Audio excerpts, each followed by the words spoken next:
suas Bíblias comigo em Mateus capítulo de número 7. Mateus 7 e o versículo de número 15. Nós estamos continuando o nosso estudo, a nossa série de mensagens dentro do Sermão do Monte.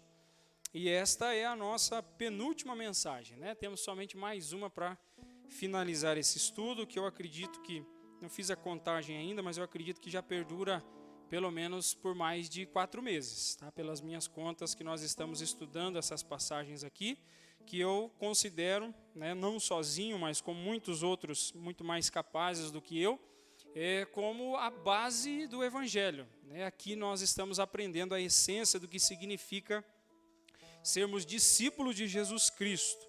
E nós vamos meditar numa porção muito importante hoje desta passagem do Sermão do Monte. Os irmãos acharam, amém? Diz assim a palavra do Senhor: acautelai-vos dos falsos profetas, que se vos apresentam disfarçados em ovelhas, mas por dentro são lobos roubadores. Pelos seus frutos os conhecereis. Colhem-se porventura uvas dos espinheiros ou figos dos abrolhos? Assim toda árvore boa produz frutos bons, porém a árvore má produz frutos maus. Não pode a árvore boa produzir frutos maus, nem a árvore má produzir frutos bons. Toda árvore que não produz bom fruto é cortada e lançada ao fogo. Assim, pois, pelos seus frutos os conhecereis. Nem todo o que me diz Senhor, Senhor entrará no reino dos céus, mas aquele que faz a vontade de meu Pai que está nos céus. Muitos naquele dia hão de me dizer: Senhor, Senhor, porventura não profetizamos nós em Teu nome, e em Teu nome não expelimos demônios, e em Teu nome não fizemos muitos milagres?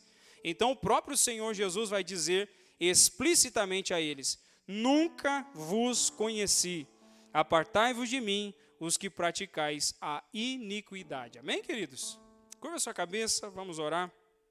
Querido Pai, mais uma vez em oração, nos colocamos diante de Ti pedindo desta vez, Senhor, para que o Senhor ilumine o nosso entendimento. Para meditarmos, Senhor, nesta passagem tão importante, Senhor, das Sagradas Escrituras, aonde o Teu próprio Filho, o Senhor Jesus Cristo, instruindo os discípulos, trouxe esta mensagem, Senhor. E essa mensagem perpassa os séculos e chega até nós, e nós estamos desejosos de que com a mesma intensidade que muitos, Senhor, ouviram e entenderam essa mensagem nos dias que foram proferidas pelo Senhor Jesus, que nós aqui, Senhor, em 2022, no Guilhermina, estudando essa passagem, possamos também ser tocados, Senhor. Que o Senhor fale conosco, pois precisamos sempre, Senhor, ouvir a Tua voz, para que sejamos a cada dia, Senhor, moldados conforme a Tua vontade. A nossa oração, Pai, em nome do Senhor Jesus.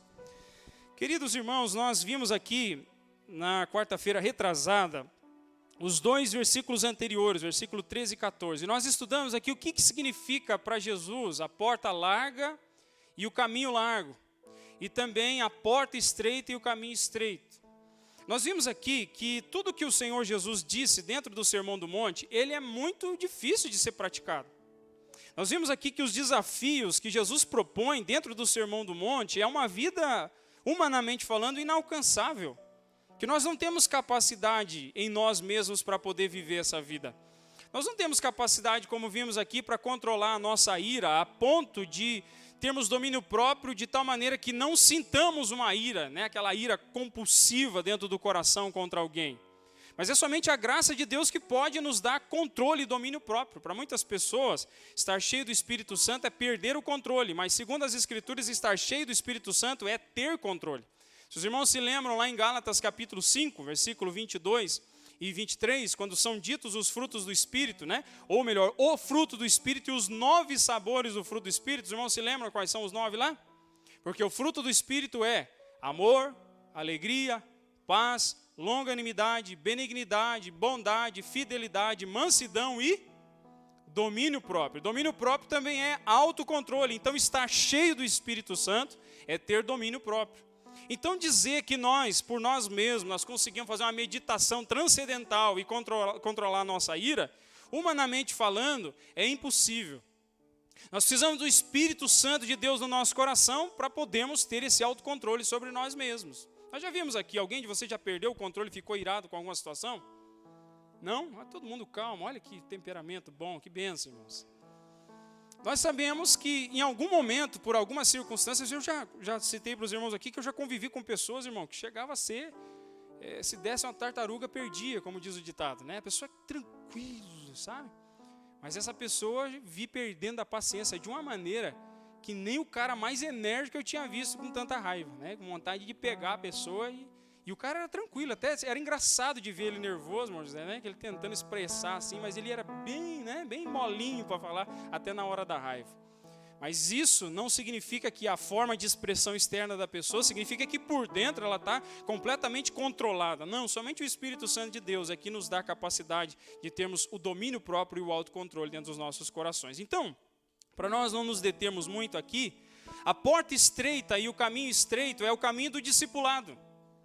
É o caminho de seguir Jesus, é o caminho de imitar a Cristo, é o caminho de ser como Ele foi, não por nós mesmos, mas no poder do Espírito Santo sermos cada dia mais parecidos com Jesus. Se eu perguntasse para você hoje, aqui, nesse dia de hoje, nessa quarta-feira, depois do tempo que você tem caminhado com Jesus Cristo, se pegarmos aí o tempo da tua conversão até hoje você se parece mais com Jesus ou não mudou muita coisa? É você aí, é no teu coração. Aí você diz, não, eu acredito que eu tive um grande progresso. Mas e se nós perguntarmos para as pessoas que convivem com você? O que elas vão dizer? Se nós fizéssemos um questionário anônimo e não fosse colocado o nome das pessoas que convivem com você, e eu perguntasse para elas, nós perguntássemos uns para os outros, essa pessoa realmente ela progrediu desde o dia que ela recebeu a Cristo no coração, ou ela continua a mesma pessoa, ou pior, ficou mais feia a situação do que era no início? Irmãos, isso é de nos fazer refletir. Porque se nós recebemos a Cristo e o Espírito de Deus vai habitar dentro de nós, então uma mudança vai ter que acontecer em nós. Eu já disse para os irmãos que um câncer ele pode promover manifestações no corpo de um ser humano, não somente internas, mas também visíveis. É possível saber quando uma pessoa está com câncer?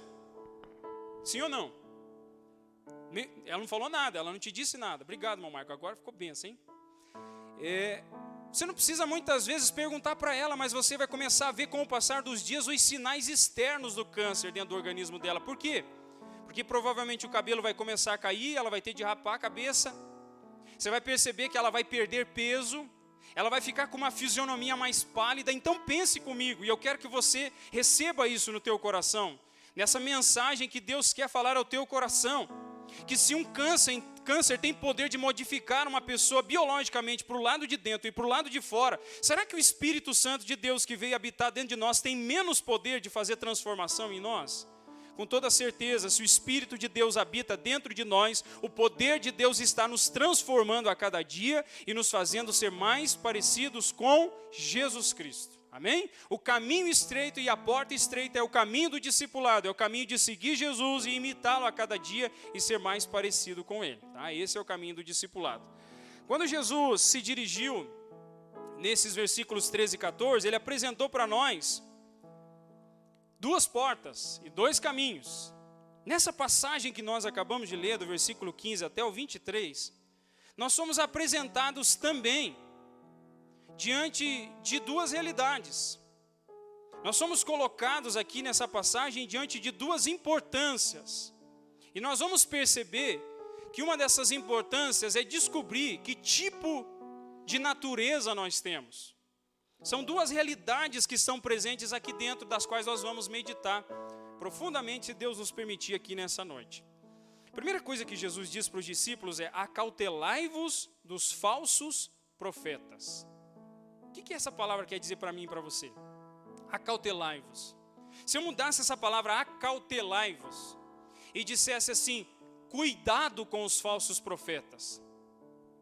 Fique esperto diante da possibilidade de falsos profetas. Alguém de vocês aqui já se deparou com algum falso profeta? Eu sei que é difícil, porque nós vamos perceber aqui, irmãos, que todo exame que vai ser feito diante das Escrituras, o caminho correto é sempre o seguinte: primeiro você examina o teu coração, e depois de examinar cuidadosamente o teu coração, aí então, depois de quebrantado o teu coração, você vai tentar olhar para as realidades do lado de fora. Vamos usar uma figura aqui para representar isso.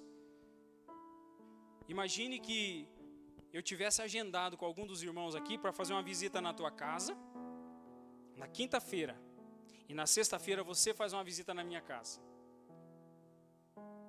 Aí eu vou na tua casa na quinta-feira, e eu olho para a tua casa e digo assim, nossa, mas está sujinha essa casa, né? Será que não teve tempo de limpar essa casa, não? Nossa, ali no cantinho ali tem uma sujeirinha, aquela caixa de leite caída ali, vazia do lado da pia. Aquele caldinho de feijão que escorreu ali para baixo do lixo. Será que o lixo está furado, a sacola está furada? Nossa, que relaxo. Aí as roupas, posso usar o banheiro? Já acontece isso, né? Posso usar o banheiro? Aí você vai no banheiro e tem roupa íntima pendurada no banheiro, em cima da torneira da pia. A pessoa lavou e esqueceu de levar aquilo embora. Acontece ou não acontece, irmãos? Não? Graças a Deus, irmãos, estão sempre assiados e cuidadosos. Aí eu vou lá e reclamo na sua casa dizendo que está tudo virado, está tudo bagunçado. Aí chega na sexta-feira e é a tua vez de visitar a minha casa. E quando você chega na minha casa, você encontra uma situação pior do que aquela que eu encontrei na tua. Sabe o que se chama a minha atitude? É uma atitude de hipocrisia. Porque eu tenho capacidade de julgar você e observar os teus erros, mas eu sou incapaz de enxergar o meu próprio coração e enxergar os meus próprios erros. Irmãos, isso é uma batalha de todos nós. Todos nós. Todos nós somos tentados a terceirizar a culpa. Todos nós somos tentados a apontar o problema de outros quando o nosso problema se torna grande. Você nunca passou na frente da casa do teu vizinho e disse, meu Deus, será quando que esse homem vai cortar essa grama? Está quase sumindo a janela da casa dele. E passa-se uns dias, por algum motivo, você esteve trabalhando demais, esteve fazendo muitas atividades, e a grama da tua casa subiu também, quase que chegou no beiral da casa. E nós vamos percebendo a nossa tremenda hipocrisia. Então, queridos, todas as vezes que nós nos apresentamos diante das Escrituras, primeiro a Escritura tem que ferir o meu coração, antes que ela se torne a espada de Deus que possa também ferir o coração de outros. E aqui é interessante porque a espada, que é a palavra de Deus, ela não fere para matar. A espada de Deus, ela fere para arrancar fora os tumores do pecado, para arrancar o câncer da desobediência a Deus, para arrancar fora as tentações que muitas vezes querem sugar as nossas vidas. Mas eu queria dizer para você que antes de olharmos para fora, nós precisamos olhar para dentro de cada um de nós. Amém, irmãos? Jesus está dizendo assim, tenham cuidado com os falsos profetas.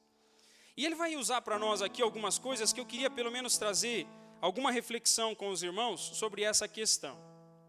Nós já vamos entender, a partir das figuras de Jesus, quem são esses falsos profetas. Mas eu queria trazer algumas reflexões com os irmãos. A primeira delas é perguntar para os irmãos, nas Sagradas Escrituras, qual é a função do profeta? Alguém saberia dizer? Qual é a função do profeta? Nós já estudamos aqui em 1 Coríntios, principalmente em 1 Coríntios 14, sobre profecia, dom de línguas com interpretação, que são os dons de elocução que as Escrituras colocam, quando Deus transmite alguma mensagem para a igreja. Mas se eu perguntasse para você, qual é a função do profeta? O que se diria? Alguém arrisca, não? Advertir. Como é que é? Avisar. Alguém arrisca mais alguma coisa, irmãos? Queridos, basicamente a função do profeta, dentro das Sagradas Escrituras, seja no Antigo ou no Novo Testamento, é falar em nome de Deus. Falar em nome de Deus. Só para os irmãos entenderem essa realidade, se você vai no Antigo Testamento, principalmente na divisão judaica das Escrituras, você tem 3 divisões. Dos 39 livros, você tem 3 divisões que somam eles como se fossem blocos ou coleções de livros. O primeiro bloco é o Pentateuco, os 5 livros de Moisés, que Moisés escreveu, baseado na revelação de Deus, como a lei de Deus ao seu povo. Para os judeus, você tem os Ketuvins, que são os escritos. Esses escritos, eles são considerados as palavras dos profetas. E você tem os Nebiins, que são os escritos ali históricos e narrativos do povo de Deus. Então pegue comigo aqui. Você tem a lei de Moisés, você tem os livros que descrevem o relacionamento de Deus com o seu povo, desde Josué até o livro de Esther, que vai manifestar esse relacionamento de Deus com o seu povo, e você tem o livro dos profetas. Na lei de Moisés você tem a vontade de Deus sendo manifestada ao povo, aquilo que Deus queria que o povo fizesse e aquilo que Deus não queria que o povo fizesse. Nos livros históricos você encontra como que o povo reagiu diante da ordenação da palavra de Deus. Se eu perguntasse para os irmãos aqui, no Antigo Testamento, os relatos que nós temos do povo de Israel, o povo mais obedeceu ou mais desobedeceu? Mais desobedeceu.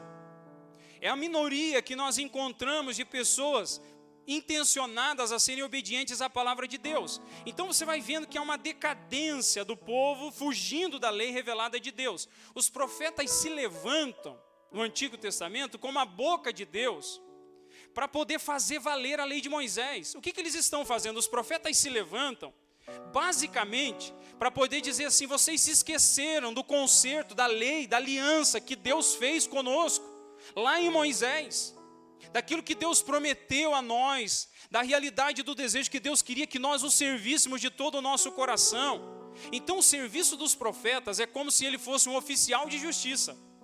É como se ele viesse para a nação de Israel para poder conclamar a nação a se voltar para a lei de Deus em obediência. Então, basicamente, o profeta do Antigo Testamento, ele era aquele que fazia valer a lei de Deus. Era aquele que clamava e chamava a atenção do povo para o povo ter a obediência diante do Senhor.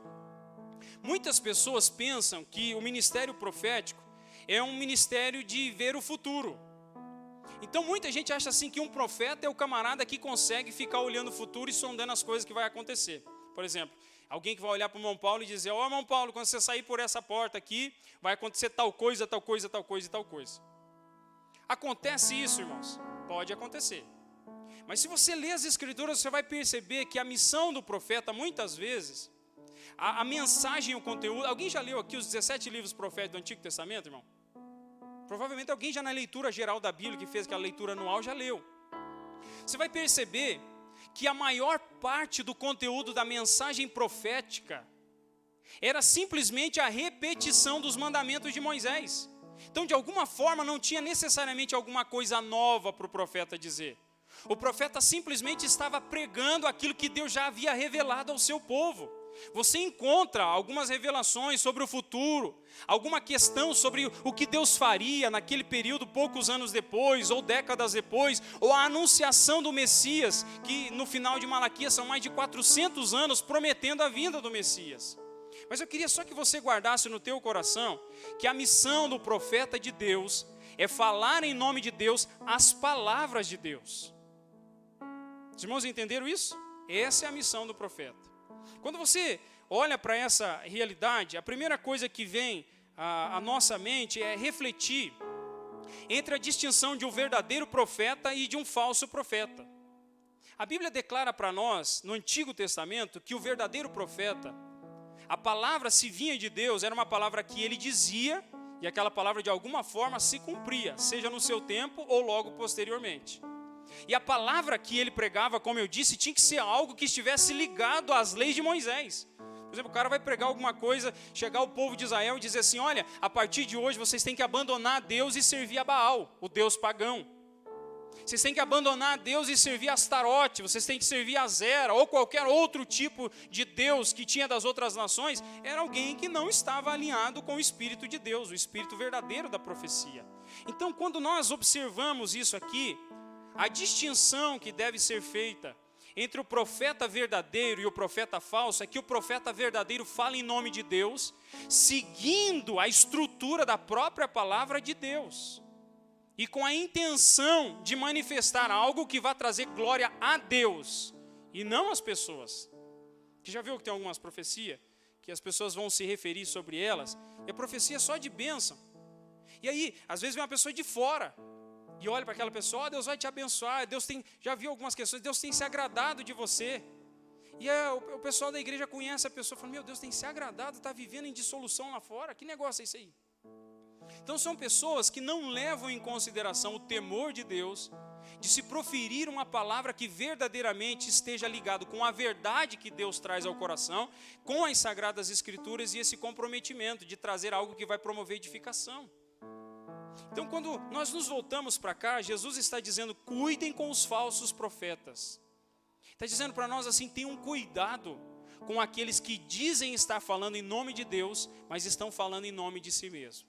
Vamos seguir aqui, que vai ficando cada vez mais claro para nós entender essa questão. Ele diz assim que a característica Obrigado, Molias. A característica dos falsos profetas é se disfarçar de ovelha. A característica dos falsos profetas é se disfarçar de ovelha. É interessante porque Jesus apresenta essa figura dos falsos profetas como lobos.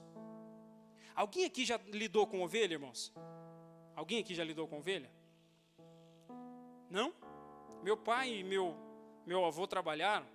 E a ovelha é um dos animais mais descritivos, é um dos melhores animais para se referir a respeito dos filhos de Deus, dos servos do Senhor Jesus. Por quê? Porque é o animal mais forte? Não, irmãos. A ovelha é um dos animais considerados na natureza mais débeis. É um animal mais vulnerável e mais ingênuo que existe. Então é por isso que, quando você olha para as Escrituras, nós somos referidos como ovelhas, porque eu não sei se você já percebeu, mas se nós fôssemos deixados à nossa própria sorte, nós estaríamos em apuros. Nós passaríamos por uma situação onde a nossa vida estaria correndo risco constantemente. Querido, se nós estamos de pé, se nós estamos sendo guardados, se nós estamos bem, se nós estamos saudáveis, é porque o nosso pastor, o nosso Deus tem cuidado de cada um de nós. Eu não sei se você tem nutrido no teu pensamento que estar de pé, estar vivendo, estar desfrutando de momentos prazerosos na presença de Deus é porque você é bom. Nós não somos bons, nós somos como ovelhas necessitadas da graça de Deus, e Deus é o nosso bom pastor que cuida de cada um de nós. É importante observar, queridos, que alguns comentaristas vão dizer que estes lobos roubadores, eles poderiam ser realmente, literalmente, lobos, ou eles poderiam ser, o nome lobo poderia ser referido a respeito de um falso pastor, de alguém que se vestia como o pastor verdadeiro, se camuflava para tentar roubar as ovelhas e trazer essas ovelhas para o seu uso e desfrute. Então, quando nós vemos aqui a figura sendo utilizada de lobos, nós entendemos, primeiramente pelas palavras do Senhor Jesus, que são aqueles que se disfarçam no meio do rebanho para poder tirar a vida das ovelhas.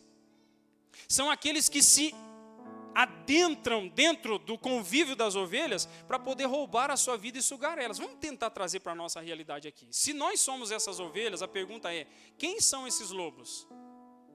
Quem são esses lobos? Se nós entendemos esses lobos como falsos mestres e falsos pastores, eles são pessoas que querem encantar a visão das pessoas, eles querem roubar a atenção e a mente das pessoas para levar essas pessoas após si.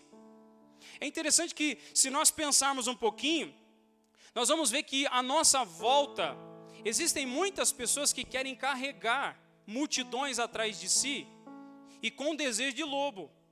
Imagine um lobo de verdade, tendo a oportunidade de pegar uma ovelha de verdade. O que esse lobo vai fazer com essa ovelha? Vai destruir, dilacerar ela. Vai pegar ela, vai consumir ela, só vai deixar, quem sabe, o pelo dela de fora, mas vai comer toda a carne, vai comer toda a pele, vai dilacerar esse animal. Quando nós olhamos para a realidade que nós estamos vivendo hoje, existem falsos ministros que estão por aí afora, sobre muitos púlpitos e às vezes até sobre a internet, falando mentiras e lisonjas para as pessoas, para enganá-las e sorrateiramente roubar-lhes o coração, sugando-lhes a vida. Eu já disse para os irmãos que é de se espantar muitas vezes, que enquanto a palavra de Deus está sendo pregada fielmente sobre os púlpitos, muitas vezes o povo, você não encontra muitas multidões querendo seguir a pregação do Evangelho. Existem momentos de reavivamento, que Deus opera um reavivamento no púlpito, no coração do pregador e no coração da igreja, que multidões se achegam aos pés do Senhor para receberem a transformação das suas vidas. Mas hoje as grandes multidões estão reunidas aonde? Aonde existe promessa de sucesso, aonde existe promessa de fama, aonde existe uma promessa de cura fácil, aonde existe uma promessa de prosperidade financeira, emocional. Você pode perceber, se você assiste a televisão e vê essas programações, desses homens que têm milhões para pagar programa de televisão, quem são essas pessoas que estão ali? Eu já disse para os irmãos que um desses camaradas entrevistando a senhorinha e perguntando para ela: conta a bênção, conta a bênção. E ela disse: olha, eu vim aqui e um dia eu ouvi falar de Jesus e hoje eu sou salvo em Cristo Jesus. E aí ele disse assim: conta a bênção, conta a bênção. O que ele está dizendo para ela? Não importa se você foi salva. Nós queremos saber se tem alguma coisa que dá ibope. Por quê? Porque no fundo, São homens que estão interessados em sugar as ovelhas. Eles estão interessados em roubar tudo que as ovelhas têm. E eles não fornecem nada, eles não doam nada. Eles não se propõem a colocar o seu coração para se entregar pelas ovelhas. Queridos, o exemplo de Jesus Cristo como um pastor de ovelhas verdadeiro é o seguinte: Jesus foi capaz de dar a própria vida pelas suas ovelhas. É precioso perceber. Quantos irmãos já ouviram a seguinte frase: o diabo vem para roubar, matar e destruir? Quem já ouviu isso? Uma pergunta aqui para os irmãos: está correta essa frase ou não? O diabo vem para roubar, matar e destruir. Está correta essa palavra, essa frase? É isso que está escrito lá? O que está escrito lá? Abre comigo lá, João. João capítulo 10. Evangelho de João capítulo 10. Aí na tua Bíblia. Se você não abriu nem para ler o versículo da pregação, pelo menos nesse você vai abrir, tá?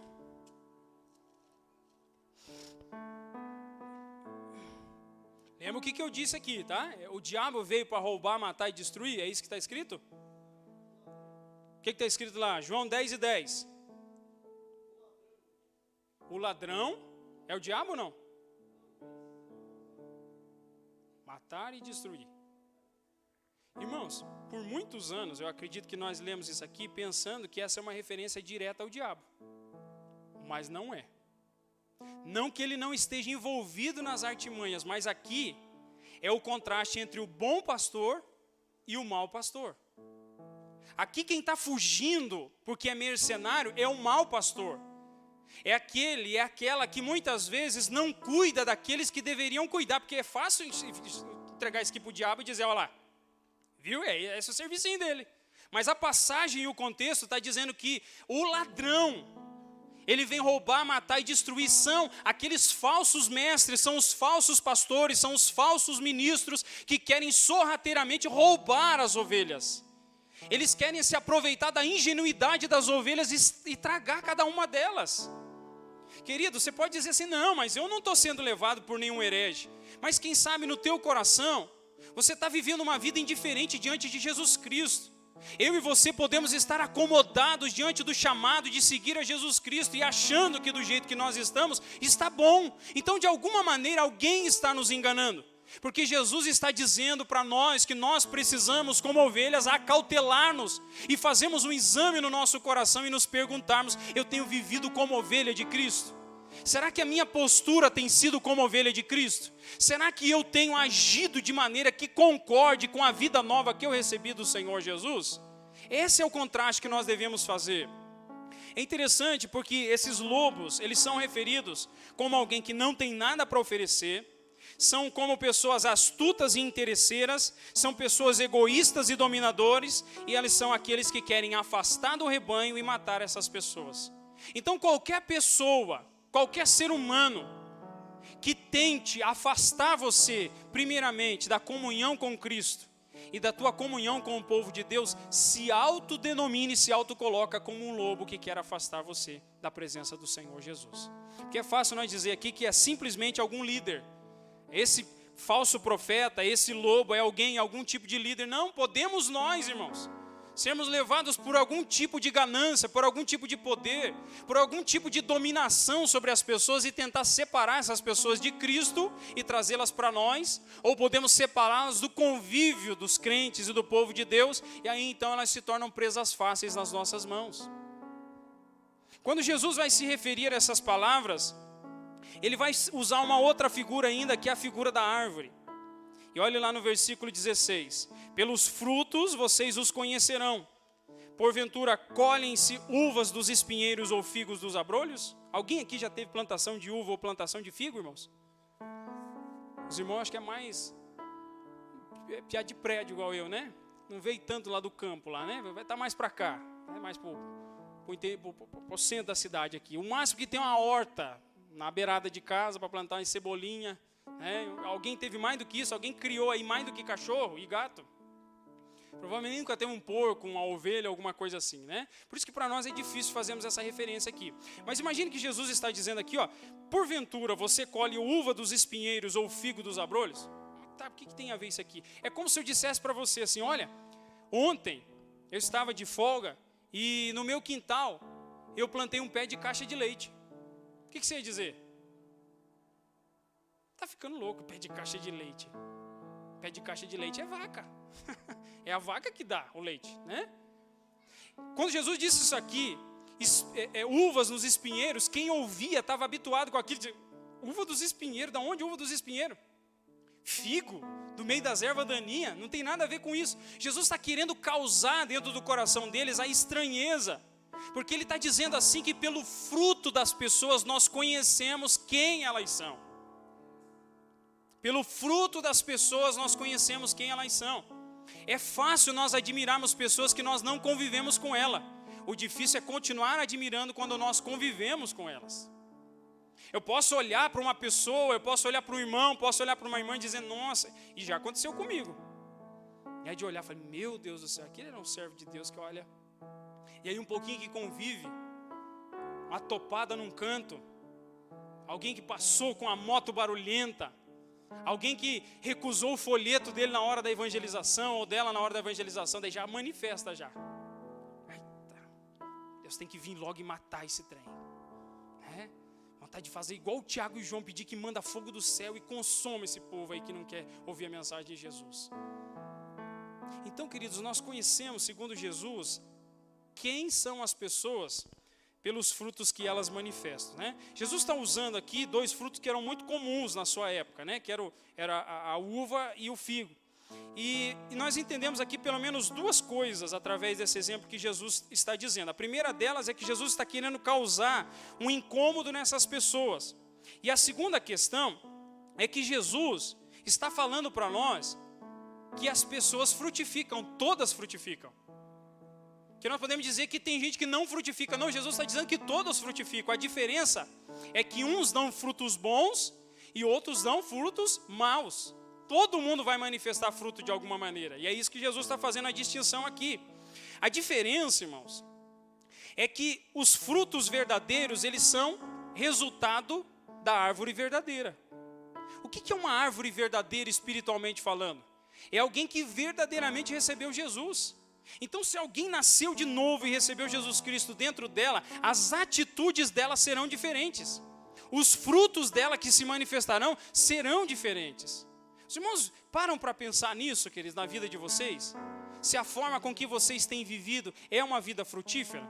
Por várias vezes, às vezes no trabalho ou às vezes na rua, em algum lugar, meditando em alguma passagem bíblica, por exemplo, você pode pensar assim, ô Senhor, o Senhor me chama para amar o próximo, como é importante o amor ao próximo. Ô Senhor, eu devo amar as pessoas que estão à minha volta. Aí daqui a pouco eu encontro um senhorzinho, uma senhorinha que está precisando de ajuda para subir em alguma coisa, né? Precisando de um apoio para poder entrar dentro de um ônibus, entrar dentro de um táxi, entrar dentro de um Uber, e a pessoa está diante de mim para ajudar. Eu olho para aquela pessoa e digo, ô Senhor, como eu preciso amar, Senhor. Eu continuo andando como se nada tivesse acontecido. Mas você percebeu que Deus colocou diante de mim uma oportunidade de demonstrar amor, de manifestar os frutos, porque não se trata só de saber a verdade, se trata de viver a verdade. Não é dizer que nós devemos guardar a nossa boca, Deus guarda, põe uma trava na minha boca para que eu não fique fofocando e caluniando as pessoas, né? E quando termina a oração, você viu a vida do fulano? Nós precisamos ter uma vida coerente, que aquilo que nós cremos precisa, pela graça de Deus, se tornar verdade na nossa prática diária. Porque senão não vale de nada. Nós podemos dizer que nós sabemos mais do que alguém que está lá fora, mas se nós não vivermos essa verdade, se isso não se manifestar através de nós conforme frutos, as pessoas não vão ser impactadas. Eu disse para os irmãos aqui no domingo, irmãos, isso tem queimado no meu coração. Nós podemos nos tornar uma igreja que é, como se diz um termo, koinonite. Koinonite é quando nós estamos satisfeitos aqui dentro, que está todo mundo se sentindo bem aqui dentro, que está todo mundo envolvido em algum ministério, mas quando a gente sai para fora da igreja, a gente se torna inútil, infrutífero. É como eu disse para os irmãos, a visão bíblica que Jesus nos apresenta é de alguém que vem na reunião coletiva da igreja e recebe estrutura da parte dele, recebe instrução, como pregou aqui o irmão José, falando sobre alimentação. Nós somos mantidos, nutridos, curados e sarados aqui para sair lá fora e continuarmos guerreando. É como numa batalha. Se nós estivermos no fronte de batalha, atrás das trincheiras e formos acertados, o que vão fazer com a gente? vão levar até o quartel-general, vão atar as nossas feridas, vão nos alimentar e vão nos colocar de volta para a batalha. Por quê? Porque depois que a gente estiver pronto, a gente volta de novo para o fronte de batalha. Aqui dentro nós estamos sendo capacitados por Deus. O serviço cristão não se resume aqui dentro. O serviço cristão é equipado aqui dentro para que nós sirvamos lá fora. O irmão pode dizer amém, queridos? Esse é o desejo de Deus. Por muito tempo nós temos vivido pensando que o propósito de estar no culto é porque eu vim receber a bênção, eu vim receber a vitória. Nós recebemos bênção e recebemos vitória da parte de Deus, mas a vida cristã é muito mais do que receber só bênçãos e vitória. A vida cristã se consiste em viver uma vida completamente voltada para Jesus Cristo, servindo a Deus e servindo o próximo que está à nossa volta. Senão nós vamos cantar sobre amor aqui, né? Tem aquele louvor do Prisma Brasil, meu Jesus, teu amor me envolve, quero estar firme em tuas mãos. Falando sobre a realidade do poder do amor. Nós cantamos o poder do amor, nós pregamos sobre o poder do amor, mas na prática nós não vivemos o amor. Não estou entendendo essa conexão, irmãos? Nós podemos ser peritos, bons teólogos, entender tudo de Bíblia, mas a nossa prática é sofrível, a nossa vivência é sofrível. Por isso que Jesus está dizendo para nós que o final, o que importa, são os frutos que se manifestam como a realidade de que eu estou unido a Jesus Cristo. Quando você olha para essa passagem, você percebe que Jesus vai dizer que a manifestação desses frutos é dependente de onde nós estamos ligados. Se eu sou uma nova árvore, eu vou produzir frutos bons. Se eu sou uma árvore ruim, eu vou produzir maus frutos, né? Aquilo que o Senhor traz para nós aqui dentro, eu não sei se você já assistiu um filme chamado O Preço da Verdade. Alguém já assistiu esse filme? Não? Ninguém? É um filme baseado em fatos reais, que conta a história de uma cidade em que a população começou a sofrer com vários problemas de saúde, inclusive problemas cancerígenos. E um advogado foi chamado pelos moradores da cidade para investigar o problema.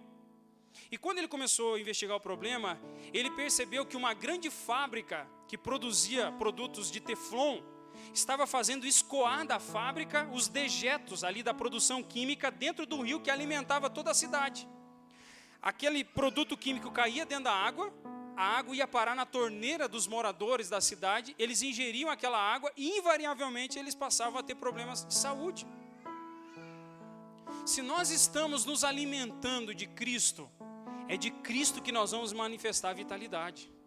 Se nós estamos nos alimentando de qualquer outra fonte que se torna mais importante para nós, se às vezes eu perco mais tempo assistindo novela, assistindo filmes, se eu perco mais tempo entrando nas redes sociais e tentando ver quem me deu like ou dislike, quem postou foto, quem tirou foto, se eu passo o dia muitas vezes fofocando pelo WhatsApp com alguém da igreja, se eu passo em algum momento do meu dia um tempo perdido, queridos, os meus frutos serão frutos podres. Mas se a minha vida é uma vida de comunhão com Jesus Cristo, se eu dedico tempo com Ele em oração, para meditar na sua palavra, se eu dedico tempo para atender aos necessitados, se eu dedico tempo para orar pelos meus irmãos, aí então o meu coração vai sendo abastecido pela graça de Jesus Cristo e eu vou manifestando frutos verdadeiros e de justiça. É importante vermos que Jesus chega ao ponto de dizer, né, toda árvore que produz bom fruto, que não produz fruto bom, é cortada e lançada no fogo. Assim, pois, pelos seus frutos vocês os conhecerão. E ele diz no versículo 21, nem todo o que me diz Senhor, Senhor entrará no reino dos céus, mas aquele que faz a vontade do meu Pai que está nos céus. Os irmãos perceberam aqui que tem 3 coisas que ele vai se referir.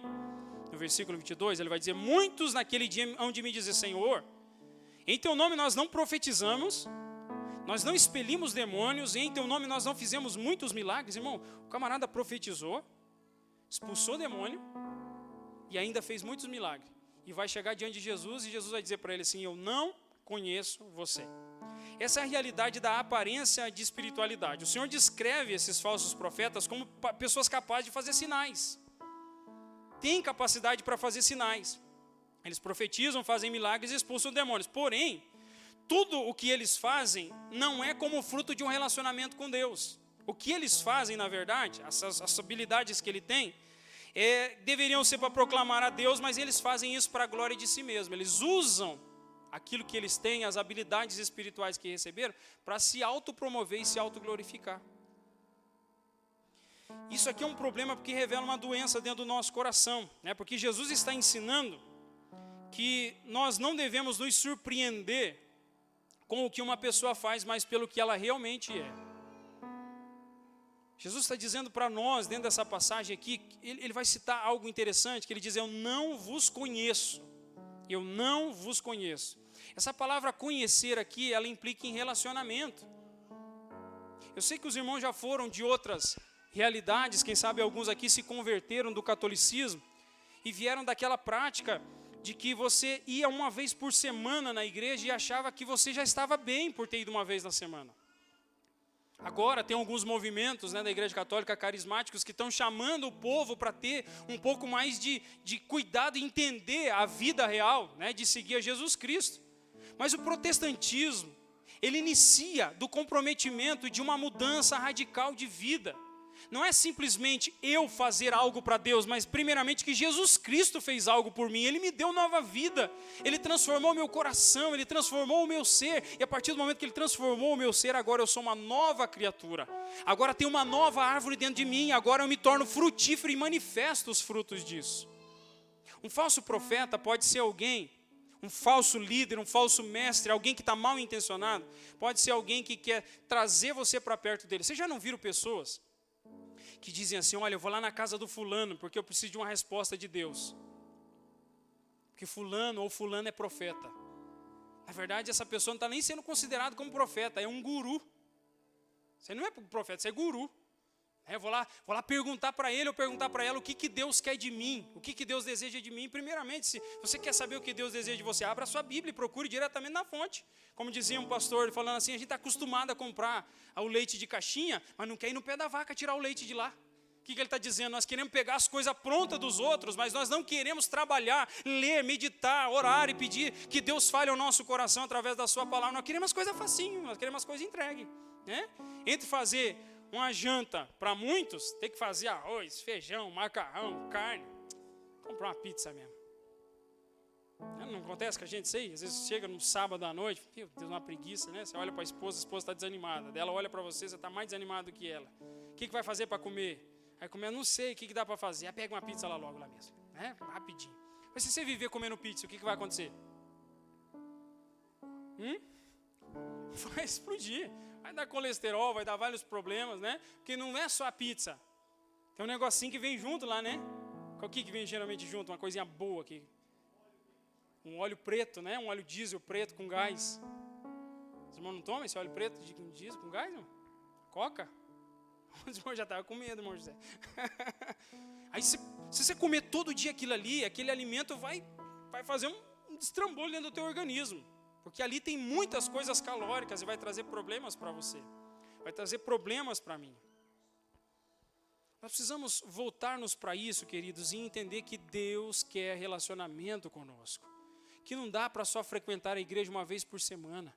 Enquanto eu tiver vida e Deus me der a oportunidade de falar diante do povo de Deus, eu vou insistir com você. Eu não sei como é que anda a tua vida de comunhão com Deus. O que tem muitas vezes roubado o teu tempo durante a semana, que você não consegue estar diante de Deus lendo a palavra de Deus. Que você não consegue orar. É o celular que está te atrapalhando? Desliga o celular e põe bem longe de você. É alguma outra distração que está roubando o teu tempo, é alguma outra programação que toda hora aparece. Eu queria dizer para você que muitas vezes nós vamos sendo engambelados. Eu vejo pessoas dizendo assim: por causa do trabalho eu não consigo ir na igreja, por causa do trabalho eu não estou conseguindo ir para a igreja, vai chegar uma hora, o que vai acontecer? Não tem mais força. Queria tanto ganhar o dinheiro, mas perdeu família, perdeu filhos, perdeu o privilégio de estar em comunhão com a igreja porque focou em outras coisas. Eu não estou dizendo que alguém tem que parar de trabalhar, eu não estou dizendo que alguém aqui tem que parar de estudar, eu não estou dizendo que alguém aqui tem que parar com tudo na vida, não. Eu só estou dizendo para você: reveja. Qual é o tempo que você tem dedicado para Deus, para ter comunhão com Ele? Reveja isso na tua vida. Mas a minha família é agitada, então arruma, como diz o irmão José aqui, arruma um monte. Mas não para arrumar confusão, irmão José? No monte. Vai em algum lugar, se retira para orar e falar com Deus. Mas não fique sem ter um momento de comunhão com o Senhor. Não viva da minha fé. Não viva da minha motivação pelo Evangelho. Experimente a sua própria motivação com o Evangelho. Eu não estou aqui para ser um mediador entre você e Deus, porque só tem um mediador, que é Jesus Cristo.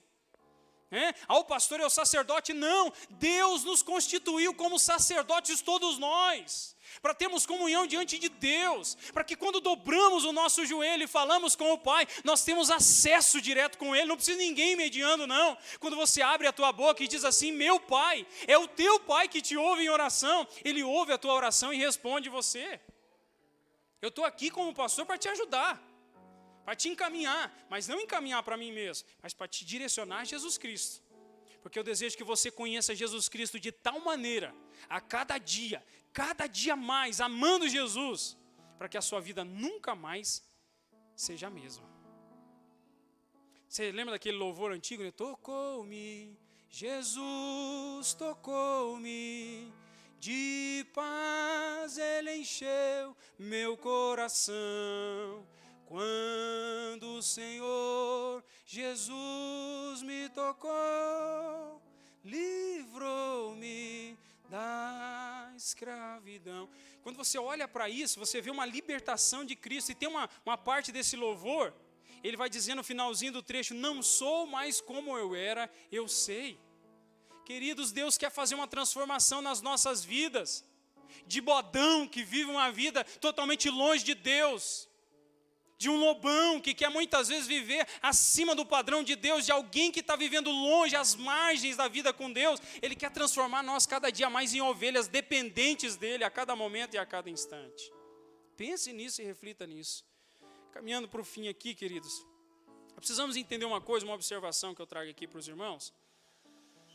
É que alguém pode pensar assim, então a partir do momento que eu encontro algum tipo de fruto errado nas pessoas, então eu já refuto ela e digo que ela é um falso profeta, que é alguém que é mal intencionado, que é uma pessoa que está errada. Não. Existe uma característica para que a gente identifique o verdadeiro servo de Deus do falso servo. O verdadeiro servo é aquele que a tônica da vida dele, o que destaca ele, é uma vida de obediência a Jesus e uma vida que manifesta Cristo. Ele consegue perdoar, ele consegue ajudar, ele consegue amparar, ele consegue demonstrar amor e cuidado para com as pessoas, ele é atencioso, ele consegue em todos os momentos do dia tentar ser mais parecido com Jesus do que com Adão caído. E quando ele erra ou quando ela erra, a atitude que ele ou ela tem é de arrependimento diante de Deus, de dobrar o joelho e dizer, Senhor, me perdoa. Esse é o verdadeiro servo de Deus, esse é o coração de ovelha. Mas o coração de lobo, o coração enganoso, daquele que não é seguidor de Jesus Cristo, você sabe qual que é o sentimento? É alguém que erra e que tenta mascarar o erro. É alguém que tenta se auto-justificar. Eu me lembro de uma pessoa que estava vivendo uma vida de engano completa. A vida de engano completa. E quando questionada pelos seus líderes, dizendo assim, olha, o que você está fazendo é pecaminoso. Você está num caminho de erro. A pessoa pegava e tentava usar versículos bíblicos desconectados para se justificar no seu pecado, para se manter confortável dentro do seu pecado. Mas a palavra de Deus vai dizer para nós que a figura daquele que é um lobo, daquele que não é ovelha, é alguém que tenta disfarçar o seu erro. Irmão, nenhum de nós que estamos aqui somos perfeitos. Mas o que nos caracteriza mais? São as virtudes de Cristo ou as nossas falhas? Como disse um pastor uma vez, eu guardei no meu coração, ele falou, se nós fazemos uma viagem de 3.000 quilômetros e o pneu fura, né, o pneu do carro fura 1 ou 2 vezes em 3.000 quilômetros, é normal, né? Mas você imagina se o pneu furar 15 ou 20 vezes. Tem alguma coisa de errada? Não é normal, é só 3.000 quilômetros. Ou a estrada é de prego, né, daí não tem nem como andar nela, ou tem alguma coisa errada conosco. Então, quando nós caminhamos com Cristo, pode ser que ocasionalmente nós tropeçamos, nós acabamos errando em alguma coisa, vai acontecer. Mas se toda hora nós estamos tropeçando, aí nós precisamos rever e refazer a nossa caminhada e repensar como nós temos vivido. É isso que Jesus nos chama nessa realidade. Então, quando você pensa aqui, a pergunta final nossa, o que Jesus espera de nós como ovelhas, né? Quando nós olhamos para isso, como eu disse para os irmãos, a ovelha é alguém que é completamente dependente de Deus. E a atitude da ovelha é alguém que é submisso e dependente ao pastor e tem muito para poder doar. As verdadeiras ovelhas não são como o lobo quer pegar a ovelha e sugar a ovelha. Ele é egoísta, ele quer se manter a si mesmo. Você já viu que esse povo aí que, às vezes, né, esses falsos profetas que extorquem o povo dentro das suas igrejas, tirando tudo do povo, né? Teve uma pessoa, tem uma atriz famosa que foi numa dessas igrejas, ela fez uma doação lá, não sei, de 1 milhão ou mais, e depois saiu da igreja, e daí processou a igreja querendo o dinheiro de volta. Eu acho que nem conseguiu isso aí, porque doou, porque o cara foi envolvendo com aquele charlatanismo dele, muitos empobrecendo dentro das igrejas, e aquele líder enganoso e ganancioso se tornando rico, né, às custas de outras pessoas. Isso é o lobo. É o lobo que deseja sugar o que a ovelha tem. Mas a ovelha verdadeira e o pastor das ovelhas trabalha pelo crescimento das ovelhas. As ovelhas que são ovelhas são aquelas que estão dispostas a doar, a se colocar à disposição umas às outras para se ajudar. Essa é uma das características das ovelhas. E outra coisa que Jesus diz para nós aqui é que nós, além de árvores, somos semelhantes além de ovelhas, nós somos semelhantes a árvores frutíferas, né? O fruto é a expressão da árvore. O fruto expressa a vida que está dentro da árvore. O fruto poderá revelar o melhor ou o pior de cada um de nós. Se nós estamos em Jesus Cristo, nós seremos frutíferos, e tudo que fluir de nós, ou pelo menos a maior parte do que fluir de nós, vai produzir saúde para outras pessoas. Uma pergunta aqui para finalizar. Quando uma árvore dá fruto, ela dá fruto para ela mesma comer ou para outras pessoas comerem? Para as outras pessoas comerem. Se você planta uma macieira em casa, ela vai produzir fruto para que você consuma aquilo. Os lobos, os falsos, os enganadores, eles querem sugar e subtrair. O coração do verdadeiro pastor e da verdadeira ovelha é dar e doar. O que nós devemos guardar dessa mensagem aqui é Jesus dizendo para nós: cuidado. Cuidado com aqueles que são enganosos e querem ludibriar o teu coração e levar o teu coração para longe de Jesus Cristo, que é o sumo pastor. Esteja atento, esteja atenta para as conversas que querem seduzir o teu coração para te afastar de Jesus. Mas ouça a voz de Jesus Cristo, que é teu Senhor. Ele diz: eu conheço as minhas ovelhas, elas ouvem a minha voz e elas me seguem. Eu dou-lhes a vida eterna e elas nunca hão de perecer, e ninguém as arrebatará da minha mão. Eu quero finalizar dizendo para você, meu irmão e minha irmã, ande bem pertinho de Jesus. Se você estiver vivendo pertinho dos enganadores, dos falsos, dos mentirosos, dos filósofos dessa época, daqueles que prometem alegria e felicidade longe de Deus, provavelmente, se você não se arrepender dessa postura, você pode cair. Mas se você estiver pertinho de Jesus, se você estiver nutrindo comunhão com Cristo, a tua vida estará firme nas mãos de Jesus Cristo. Amém, meus queridos? Curve a sua cabeça e eu quero orar com você nesse momento. Pai querido, eu queria nesta oração pedir, Senhor, que o Senhor possa, por misericórdia, estender as tuas mãos sobre nós e nos ajudar, Senhor, a sermos vigilantes, a estarmos atentos, a estarmos perceptíveis, Senhor, e olharmos à nossa volta e percebemos se de alguma forma, Senhor, se dentro do nosso próprio coração, se não temos sido lobos, Senhor, ou se à nossa volta, se não existem pessoas que estão nos influenciando para mal, Senhor, e não para bem. Se nós estamos frutificando e a tônica da nossa frutificação, Senhor, é aquilo que mais denigre a mensagem do Evangelho, aquilo que muitas vezes, Senhor, não se coaduna com a vida em Cristo. Ou se verdadeiramente, Senhor, estamos vivendo bem pertinho de Ti, e a influência que o Senhor exerce no nosso coração nos torna frutíferos, Senhor Pai. Que o Senhor estenda as Tuas mãos sobre nós e por misericórdia, Senhor, que o Senhor faça de nós servos, Senhor, que amam a comunhão contigo, que aqueles, Senhor, que tudo que fazem procuram fazer para a glória do Teu nome santo, que aqueles que conhecem o Senhor, Pai, que são aqueles que desejam de todo o coração, Pai, acima de qualquer outra coisa, viver uma vida pertinho do Senhor. E que naquele dia, Senhor, não dirão, Senhor, como estes que profetizaram em Teu nome, que expulsaram demônios e fizeram milagres, mas que nunca tiveram um relacionamento contigo. Que sejamos ovelhas que, estando perto do Senhor, conhecem o verdadeiro pastor e se afastam do lobo, Senhor, do falso profeta, do falso líder, do falso pastor. Senhor, que as Tuas mãos estejam sobre nós, guardando a cada um de nós que somos as Tuas ovelhas. Nós rogamos pela Tua misericórdia e graça, Pai, em nome do Senhor Jesus. Amém, meus queridos? Glória a Deus. Queridos irmãos, nós vamos trazer os nossos avisos aqui, já finalizar, para estarmos dentro do horário. Quero agradecer a presença de todos os irmãos.